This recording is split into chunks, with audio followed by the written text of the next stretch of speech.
2023ರ March 1ರಿಂದ ಜಾರಿಗೆ ಬರುವಂತೆ KSRTC ನಿಗಮಗಳ ನೌಕರರ ಸಂಬಳ ಹೆಚ್ಚಿಸಿ ಬಿಜೆಪಿ ಸರ್ಕಾರ ಆದೇಶವನ್ನ ಹೊರಡಿಸಿತ್ತು.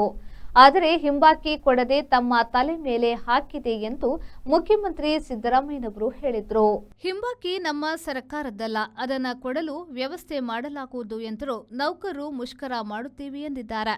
2016ರಲ್ಲಿ ನಾನು ಮುಖ್ಯಮಂತ್ರಿಯಾಗಿದ್ದಾಗ 12.5% ಸಂಬಳ ಹೆಚ್ಚಿಸಿ ಅದರಂತೆ ನೀಡಲಾಗಿತ್ತು. ಆದರೆ 2013ರಲ್ಲಿ ಬಿಜೆಪಿ ಸರ್ಕಾರವು ಶ್ರೀನಿವಾಸ ಮೂರ್ತಿ ಸಮಿತಿಯ ವರದಿಯಂತೆ ಹಿಂದಿನ ತಿಂಗಳುಗಳಿಗೂ ಅನ್ವಯಿಸುವಂತೆ ಸಂಬಳ ಹೆಚ್ಚಿಸಿತ್ತು. ಆದರೆ ಆ ಹಿಂಬಾಕಿ ನೀಡದೆ ಉಳಿಸಿದೆ ಎಂದು ಸಿದ್ದರಾಮಯ್ಯನವರು ಹೇಳಿದರು.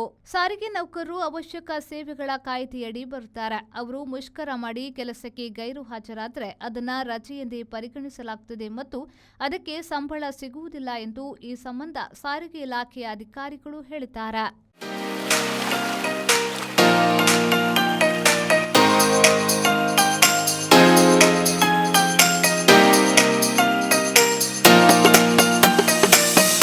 Tandoor Family Restaurant brings you Mangalorean Seafood Thali.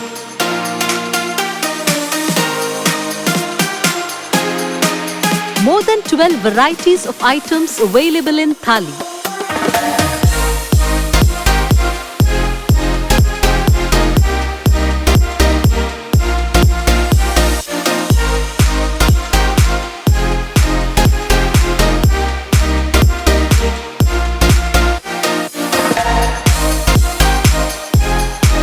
Enjoy varieties of coastal cuisines at Tandoor. Tandoor Family Restaurant, Pintos Lane, Jail Road, Karangalpadi, Mangalore. Contact 7760 609090.